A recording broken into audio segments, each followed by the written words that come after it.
Oh, yeah. As the crowd goes wild. Yes, our listener of one listenership is overjoyed that we're back. Hello, everyone. It's Monday, and it's the Don't Fall in Love podcast, because you'll die. Sorry, I mean, it's the 2-minute Terminator. However, we are dealing with that old chestnut love again, as we have this bizarre exchange between Jai Courtney and Amelia Clark. We'll, of course, get to that later in the episode. On the other end of the line is my charming co-host, female Ellie Fitzgerald. Buongiorno. I don't know any other words in that language. As we listen with rapt attention to her enthusiastic response. Yes, thank you for listening and tuning into our show, Ethan. What can they expect from this amazing show? Well, I've got cock-ups, entertainment. I have got trivia, and it's been brought to my attention by a listener, Christopher, that they want you to do Fact Attack again. So we're not going to call it trivia. We're going to call it so much. Fact Attack. I loved it. I think you just hated that I had some limelight. But anyway, Ethan, hit the music. I think this guy's a couple cans short of a six-pack. Howdy, stranger. Don't say howdy, stranger, to me. Load up.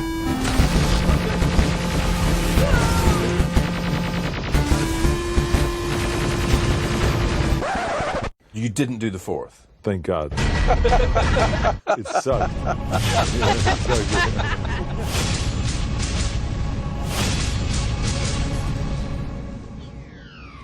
Yes, we are back. As I said before, previously to this, or I actually forgot to mention, it's episode 41, and we're going from minutes 82 to 84, the 2 minutes bridging that gap. It starts with some magnet squeezing. If you're watching the clip on YouTube, you'll know what we're talking about. Arnold is actually squeezing some magnets.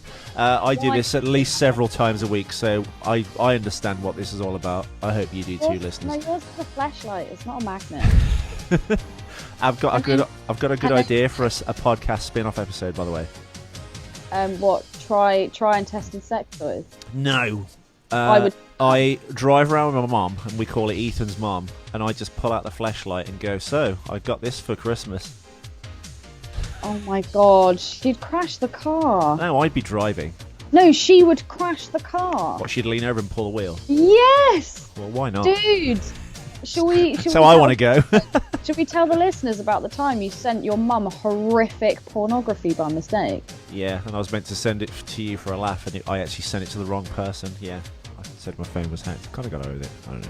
Yeah, but for a while she thought that you were the most disgusting and vile creature. I know. I'm trying to fight my way out of that stereotype. and she couldn't believe Her that he'd sent son it, was or such that a he would even send it repugnant- to anyone. I know. So Ethan pulled the scam and just said, "Yeah, my phone got hacked." So anyway, yes, magnet squeezing begins the clip, and it ends with John saying, "I'll always find you." The reason we know that, of course, is because he is still Sarah's son, or at least part of him, or much of him. We don't know. We've been discussing this over several of the past episodes of how much of John is still actually there. He seems to have a lot of residual memories, doesn't he? Yeah. And that's how he knew where Sarah was. He knew about this weapons cache. How, we don't know, because we are in an alternate timeline, and etc. But we'll, of course, get to that. So I've got lots of fact attacks coming up, which Ellie's going to enthusiastically... We're already off, oh my god. And I've got a massive cock up. Butter my arse, we've got a cock up. Ethan, I think that's the first time you've actually managed to get like a decent joke out of that. That was good. I like it. Oh, thank you. I like it. So at the very beginning of this scene, we have this intense chat between Sarah and Kyle, which I'm sorry. I'm sure you can hear the disdain in my voice. It's just the lamest scene, man. Well, yeah, I want to get to this, of course. We're both on the same page, I think. Where does this scene come from? They've hated each other up until now. I know. And all of a sudden they're sharing common ground. She's like, because I know how it feels to have no choices. And it's like, that's not what we were talking about. You guys were just arguing about the fact that Sarah never owned up to the fact that John was actually his son. Well... And then she opens the 2 minutes by saying, yeah, well, you know, he had all that time, he could have told you. Like, you know, blame him. And it's yeah. Like, What's this got to do with you like knowing what it's like to feel like you have no choices? What the hell has that got to do with it? We could argue, I think, in the writer's defence, that like many of my exes, they act hostile towards you because if they actually sit down and speak to you and see you're actually a reasonable person and you're actually an awesome person, I think they'll realise what they missed. Yeah. And they don't want to get themselves into that situation. However, because Sarah hasn't met Kyle up to this point, she only knows that this is prophecy and they have to bug uglies and have a kid. They don't really have that frisson that she try and keep them at arm's length. She's acting like, well, if we do get into this, you're going to die anyway, and I'll end up with the kind of the grief of that, which of course I don't really think has been earned yet. At least in the first Terminator that James Cameron made in 1984, Michael Biehn and Sarah kind of were in this relentless... They at least bonded, yeah. Yeah, they're in this relentless, like, fearful chase away from this, like, and to be monstrous fair, they only had character. each other to kind of rely on as well. There was no Pops. There was no... Well, there was a Pops, but he was bad Pops. This Pops has switched to evil. Yeah, and then we get that terrible moment where he said, yeah, but he didn't manipulate you. No, what was it? He didn't manipulate me into falling in love with you. It's like, oh no. Really? Yeah. This is happening now? And then she just looks at him and doesn't say it back and just says, if you love me, you'll fuck off. No, I'm joking. Like all the girls I know. Boy! 1, 2, 3, 4, 5, 6, 7, 8. I'm not taking this baby to Mexico. But yeah, and so then he then does the face grab and like goes to like make out with her, and again it's just like, Jai, your timing, dude. Like, and I think it's pretty obvious that she's not into him in any way, shape or form. It's like what you said, it's more of like I have to do this because he's gonna, you know, have sex with me and we're gonna bear the fruit of our loins. It's gonna be John Connor and he's gonna save the whatever. There's also a trend in films now. Sorry, what are you saying? No, carry on. All the leading ladies seem to be like super, super tiny, and they don't... I think maybe this is not a new thing in films, but I think back in the day they would have perhaps hidden that better and at least put Amelia on a fruit box or something, because like... The fruit box! Oh my god, that's amazing. Get this girl a fruit box. Well, I mean, the girl that's in Rogue One, she's super tiny as well. Felicity... You know what? She kind of looks like Amelia Clarke, no? Well, Felicity Jones, sorry, yeah, she's Got the mousy Gina, brown hair, so big eyes. yeah, and they are visibly super tall, like tiny. I mean, Amelia Clarke, I think, is like 5'2". They're all in your kind of range. So does that mean that I should try my hand at acting? Well, I've always said you'd probably be the best actress / comedian of many of the people I actually know, because you've got that kind of like spark. I do think you are kind of, you've perhaps been put on an incorrect path, even though it's a more stable one by your parents, that you'd have done, I think, very well as a kind damn it. as some sort of performer. No, I don't know. It's just they've not really hidden the fact that I would have at least cheated some of the shots so she looked a little bit more of a physical component against Jai Courtney. 'Cause he's a giant dude. So he's about over 6 foot, and she's like 5 foot He's nothing. a block. Yeah, I just think some of the shots where they stand next to him or him next to her, I'm sure there've been tiny actresses over the years, but I think I mean, actors as well, they usually like cheat things, don't they? I mean, I heard a rumour that Tom Cruise, while walking next to Brad Pitt in certain scenes in Interview with the Vampire, there was a little dolly trench they kind of like dug so Brad could like be more of a kind of eye-to-eye foil with Tom. Oh my god, that's amazing. I'm not sure how true that is, but I know, like... I heard that when he does his films, he wears platform shoes and you rarely ever see his feet.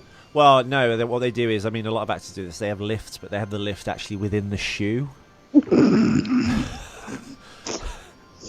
It's almost like, I remember when I was a kid... Bob, I'm only 5'4". I walked to the couch, I bumped my head. I got lifts in my shoes, so my guns don't drag on the floor. And I saw my first ever club foot. I just imagine Tom Cruise just walking around in like people like club foot shoes. One of those built-up shoes. You don't really see those anymore, do you? You don't. Is that like a distinct illness? Have we eradicated that, or do we just like go, oh, your kid's got a club foot because of ultrasound? They go, right, I'm going to throw myself down the stairs. Probably. Well, you could probably just get a new foot now. You can get those weird feet sex toys. Have you seen them? It's a fleshlight, but it goes into a foot. It's so weird. No. Actually, talking of repair, which as Jason Clark's hand disintegrates, and if you want to watch the clip again, as I said, listeners, we're actually on YouTube at 2 Minute Terminator. You can actually watch the clip on repeat as we talk about it. Jumping, massively jumping. Well, no, I was just going to say on the same subject of repairing club feet and like regenerating body parts, they've got this thing now which can actually repair like massive, terrible burns on the body by they put you under this mister and it shoots stem cells through a misting gun onto the wound.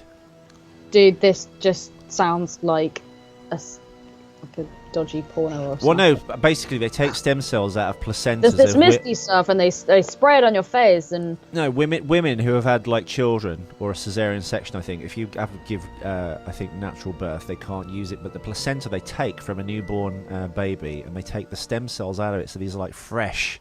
It's like a cell factory, basically, that the baby's been feeding off. They take the cells from that, replicate them, and then they inject this. There's actually a company in Germany called Regenikine. So if you've got like a bad shoulder or something, they inject you with stem cells. And apparently they're now avoiding surgery with lots of people because this stuff is like Wolverine, like healing factor. They inject you with these stem cells. And your body like regenerates very, very quickly. Within a week and stuff, you can actually solve a lot of physical problems that would have required surgery in the past. And I heard last week, if you've been like badly burned, if they catch it while it's kind of fresh, they get you under this kind of like stem cell mister. It just grows the skin back as if you've never been burnt, like Wolverine. that must be insanely expensive, no? Oh, of course it is, but I'm sure like as time goes on and they kind of like get more, like in 20 years' time, this stuff will be. That's the problem with a lot of cancer treatments. They're out there, they can cure it, but it's just too expensive. Yeah. Really bad. I just think it's very interesting that I think like old people, they've tested it on and they've like almost kind of like not de-aged, but they've kind of felt more energy and they've kind of looked a lot younger as well by injecting. It's like Cocoon. Literally, maybe that's what's happening. It's the Fountain of Youth pool that the cocoons are in the film. Cocoon. Is that where you were born? That's the bird version. Thanks for explaining that. Is that where you were born? I don't know, there's something weird with my DNA, I guess. I do look remarkably young for my 93 years old. You are very age-defying. When really, actually, Ethan's 70. That's my IQ. And his mum's dead. On the inside. She's just propped up on the couch. And the dog just gnaws it now and again. A quick question. Yes. Going back to this dialect between Sarah and Kyle, she says, "What if this is what happens? What if this is what happens if we fall in love over and over and over again?" It's just like, I don't understand why she thinks that her and Kyle getting together means that John is going to turn into a Terminator every time, because there'd be alternate timelines. Well, this is another thing that John actually brings up in this scene, as he's speaking, that time kind of wants certain things to happen and you can't really change fate. Yeah, this idea came up in actually the third film where the Judgment Day was going to happen regardless of whatever you did to stop it or mitigate it. And again, I guess they're positing that in this. I think because John Brancato, that guy famously is not a fan of James Cameron, doesn't like James Cameron, thought the Terminator was okay and thinks Terminator 2 is complete dog shit. Why they'd give that man the job of actually writing 3 and 4, and I think he had a little bit to do with this one as well. Oh, really? Yeah, because I think they're carrying a lot of... Yeah, sorry, God, what's wrong with my voice? There's a pirate in the room, I apologise. He literally mushed my face away from the mic and went, meh. But he said, "Arr, it's okay." It's okay. The captain said it's okay. Have a nither. By the way, where does that pirate voice come from? Like, why is that the stereotypical pirate voice of and horn? We sail around the horn, and that's what it sounded like. Is it like an Irish accent they've kind of like cartoonified? It's Cornish. It's a Cornish accent. Is it? Okay. Why would pirates be Cornish? Because that's where pirates originally came from. That's utter horseshit. Cornish pasties. Don't be nasty, show us your pasty. Don't be shy, show us your pie. That just goes to show that you're from the north, and I once went to a seaside town to go to university. Yes, sorry, back to the film. What's he going to say? Oh, I thought you had something to say. We have a fact attack. Fact attack.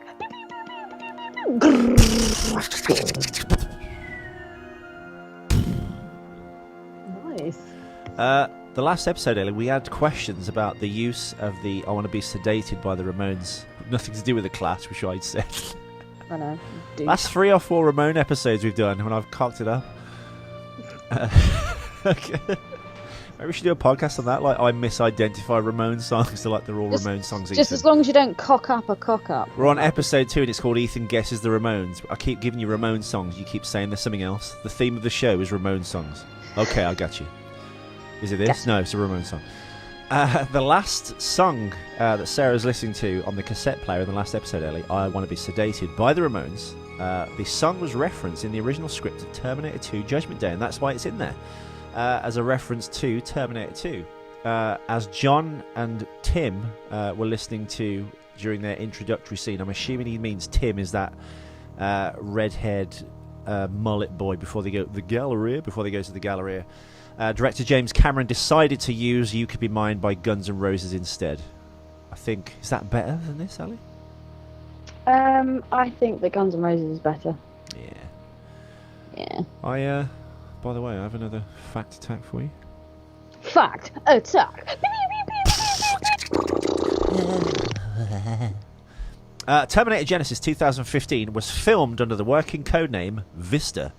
Some people on set had theories on what the working title Vista meant,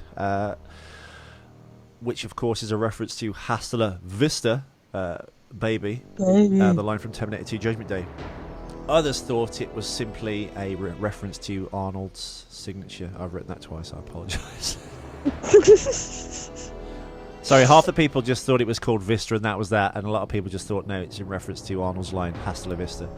Glasses on, I apologise, but yeah, that's the reason that's in, and the Ramones was going to be in Terminator 2 before they went to the Galleria as John's on his little bike going, "It's not my mother, Tad." James Cameron went, "Fuck the Ramones, that shit." Is it the Ramones? I don't know. I get it as wrong as Ethan sometimes. Sorry, everyone. Sorry, Andrew Wagner, producer. We're going to go with You Could Be Mine by Guns N' Roses. By the way, Lee, I sent you that picture of Axl Rose a couple of weeks ago. Oh my god. Did you recognise that as Axl Rose? I thought it was Mick Hucknall. Okay, yeah, no, that's Axl Rose without the beard. Savage. Looks so. I'm sorry, but if you were once Axl Rose and you get mistaken for Mick Hucknall, you're doing something very, very wrong. What happens to poor Mick Hucknall when he gets recognised as Mick Hucknall? Well, the dude made a lot of money, so it's almost if you took Phil Mitchell from EastEnders, a very popular UK TV soap, and threw him through the Jeff Goldblum's teleporter with a little old lady, you'd get Mick Hucknall coming out the other side. Oh my god. Yeah, you probably would actually. Spot on. But anyway, the acting in this scene, Ellie, as they're kind of bearing their souls or pouring their hearts out, it's such a left turn really for the characters. There's been no kind of thing where they've kind of bonded. The other thing that I find really frustrating with Sarah as well is the fact that she's actually really quite dumb. So they're having this her arms, man. Like, I've seen, it's like the meat you see hung up in a butcher's shop. Oh god, that's rough. It's great. That's how I feel about it. Girls with flabby arms. It's just grim. Anyway, so Sarah, they're having this conversation. All of a sudden, they hear a noise. Why it wouldn't be Pops? And they jump up straight away. I don't know. But then they start to hear John, and he's walking through into the room, and she's going, "Oh, how does he know we're here? I never told anybody about this place but Pops." It's like the fact that John is alive means that you've given birth to him, which means that you have raised him up to a point when then you then got sent away to the loony bin. Like, she seems to forget that at one point her and John. So you think Kyle in the future has gone, yeah, my mum had this weapons cache and we used to hang out there and blah blah blah. Do you think that's how John Connor, the Terminator John Connor, knows where to go and find them? No, he knows because he's been through it. Like, he's had that reality. Oh, fucking hell, sorry, I'm having a brain fart. Of course, yes, you're right. Like, Carl wouldn't have been there, but John Connor, of course, would have if that's all he knew where to come. Well, this begs the question, how much of him actually is there? Because when he's almost imploring to them to kind of join him, as if Darth Vader To which I really Darth Vader do and Empire Strikes feel. Back. I almost feel like his blood has been replaced with like liquid metal that is Skynet in some way. I do feel that there are parts of him, maybe his brain, maybe his brain is still human inside of metal. And well, he's not an endoskeleton, is he? God knows, he's all those tiny little. No, but as we've discussed before, and sorry, listeners, as we keep like banging this nail on the head constantly, like the thing would take you over completely and replicate every cell so perfectly. Even in the film, like we said, it replicates a guy's weak heart, so he has a heart attack in the film The Thing. And John Carpenter's even said, if you had been thinged, you wouldn't know you were the thing. You would just think going about your day, and when the time was right, if it was cornered or it was around someone it could assimilate again, that's when it would break out of you. So you'd be completely unaware that you died and been replaced, essentially, because all your personality traits, all your things would still be retained. I think that's what they're going for here. And when he gets his hand shot out, you can see there's almost these like Magellan's disease, weird kind of like optic fibers that kind of reconnect and grow the hands together. There's no blood at all. There was initially. Yeah. I think maybe that was the final step of him being taken over. It was like, oh God, we did do a biological version of John, but we're going to have to completely replicate all the cells. If he gets hole shot through him again, if he I don't know, if they'd have hit his heart maybe, or shot his head off with the shotgun. Does he have a heart? Maybe that would have been the end of it. I'm not sure. Also, that initial first hit. Why would Sarah shoot John in the hand? And the second question in regard to that is, Arnold has just said that the standard weapons that they have will not have any effect on John. So why they pick up two really lame guns, and she shoots him in the hand? I just don't know what she's trying to achieve with that. I don't know. It's what they have to hand at the time, I guess. And also because John has all these memories, whether it's him and him being a human and a Terminator, or whether it's him as a Terminator and he just has access to all this information, he's saying all this stuff about Sarah and he knows all this stuff about Sarah. So that now just means that Skynet knows everything about Sarah. Yeah, basically. So then Skynet would have known where she was anyway. Well, I don't know. I thought of Bill and Ted's Bogus Journey in this, because at the end of Bill and Ted's Bogus...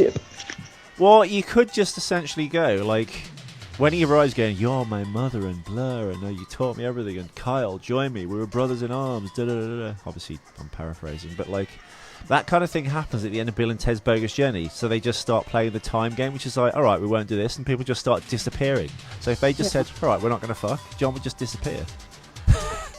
That would be amazing. You'd be like, don't! They should have done that as an alternate ending. All right, then, we're not going to have you as a son. Don't! Because in Bill and Ted, they're like, well, I'm going to counteract what you've done, because I'm going to tell myself in the past to go back and hide a gun here. So they just keep pulling stuff out of their pockets and like from behind chairs and stuff that they keep resetting up to get around the next thing. It's hilarious. It is a great movie. And you've actually podcasted with Alex Winter. Yes, Bill S. Preston himself. What was he like? He was great. And I think, like, you know, I was sadly, because I was like new to podcasting and I hadn't got a strong enough internet signal and I wasn't hardwired in, which I obviously do now for every show so nothing ever goes wrong. I couldn't get obviously video of him and stuff. So when I actually finally got enough signal, I went, right, let's video. And he's like, okay, I'm going to ask you Bill and Ted questions. He kind of phased out, sadly. So, oh, poop. I know. God damn it. Dagnammit. Dagnammit. Well, do you have any more notes on this? Or do you have any more cock-ups? Oh, God. We've waited this long. We have got cock-ups. Another thing that has been apparently sorely missed. Sorry, we've had a lot of people like writing in saying they missed me because I was ousted from the Star Wars Military Listeners Society page because I didn't really have a heated debate. But there was an article on there about, the Star Wars character's gay. And I'm kind of bored of that kind of journalism. We live in a world now where, you know, gayness is accepted, gays can get married, and there seems to be a lot of kind of stuff with Disney and children's films going, gays aren't represented in Disney and da-da-da. It's just like, I don't know. Is it okay to question that and go, it's kind of a fairy tale, and does it matter? Because the one thing it has no place in a kid's Disney fairy tale. Well, no, because their argument was, and it's quite right, that you have like Sleeping Beauty and the Prince and stuff. But I actually forgot to say this, but now I've thought about it at the time. You kind of see less and less of that because of like this third wave feminism thing. You don't kind of get. You get less and less romantic comedies in the sense that they're based around the reproductive cycle of finding a man and doing this and falling in love at the end and everyone lives happily ever after. Yes, you don't see that in kind of films that much anymore. So I guess it would be normal, I guess, for two people to fall in love in Star Wars and stuff. But I think to see them like overtly making out and stuff would be a bit kind of strange. I think, like in a lot of films... People, spoilers. I think, well, no, because that obviously doesn't happen. I think the subtext that these two characters might be gay. I just think when it's left that was one reason why I might have actually gone to go see it. Well, I think a lot of films should leave things as a subtext so you can impress upon them anything you want, like a Rorschach inkblot test. I was just complaining that it creates this climate of like, if you disagree with this thing we've just stated, like in this news article, you're either a bigot or a racist or a sexist or this or that. So obviously I made my point in a very wordy and concise... That's the opposite, you know what I mean? Very, like, an eloquent kind of way of putting things. So it wasn't kind of, like, misunderstood that I was anti-anything. And everyone's like, what are you doing? Get off the page, and swearing and stuff. It was brilliant. So I then became this, like, witty remarks and stuff. They didn't like it. So I'm no longer on the page. So if you are missing me, folks, you'll never see me there again. Me and Ellie have always been the black sheep of the Minute Show family, I think. We had to ask to be on the Minute Show, I think, website and pages there. So who knows? We have our fans. The people that actually do find us love us. We picked up a lot of people from being on Ghostbusters Minute. We're hopefully going to be on Jurassic Park Minute shortly and Back to the Future 3 Minute. So yes, nothing has been lost. We are still here pumping out shows. I think Ellie's probably more upset about that than the the fans. No, she doesn't deny it. I'm really looking forward to going back onto the Carl and Brady's, because they're going to do the Jurassic Park Minute, aren't they? Yeah. Although they are doing it. They are doing it. They just started to have guests. They just had Crystal Beth, who's like a female stand-up comedian, who I'm going to reach out to and try and get her on this as well. It's just we need a bit of extra time. As you know, me and Ellie have been like bending over backwards for like rich and famous people for the last 4 weeks. Ellie's journey is still continuing because she's obviously still doing it. My week finished on the Friday just passed on December the 16th. You lucky bastard. Well, it's not lucky, is it? Because I'm kind of like workless for the next month or 6 weeks, isn't it? So. Yeah, but you can put all your efforts into questionable. No, I think I'm going to go to Thailand for a month and who knows? Meet some nice Thai boys. Take some time off. Yes.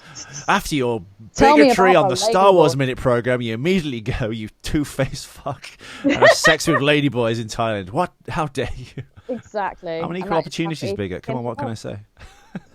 And he's honest about it, so. Yeah. Against him. So yeah, when this, I think season 5 or 6 finishes, Sarah Connor Chronicles, we're going to do like. It's going to be like 12 special episodes with special guests over like a 50-minute show run time. And then we're going to go on to something else outside of the minute format or movie format so we can just talk freely and not be encumbered by a movie. I think we've shown more commitment to this series than any other person on their minute shows. I think so. We've done all the films and it's been great. But there's about a third of the way to go. But after that, I'm trying to think of like a naughty show. Maybe we'll call it the Naughty Show. I don't know. Naughty, spelled as in Nawdy.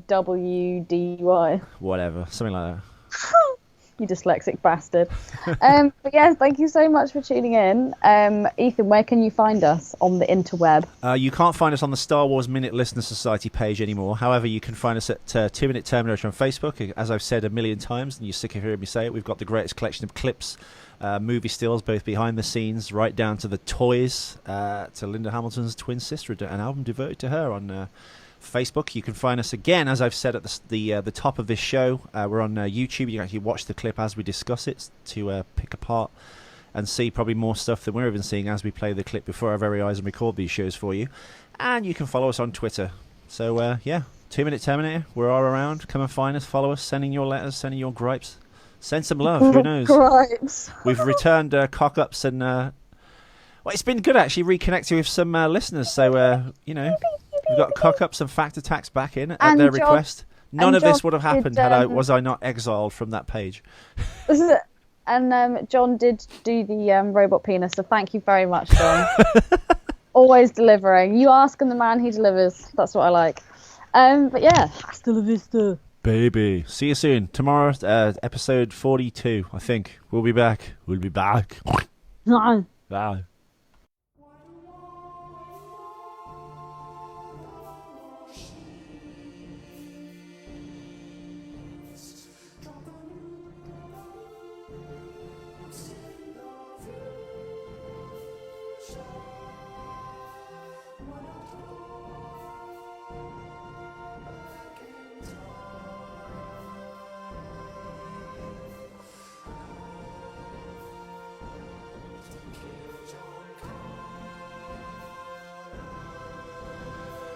Watch out for machines. They're unstoppable. Watch out for machines.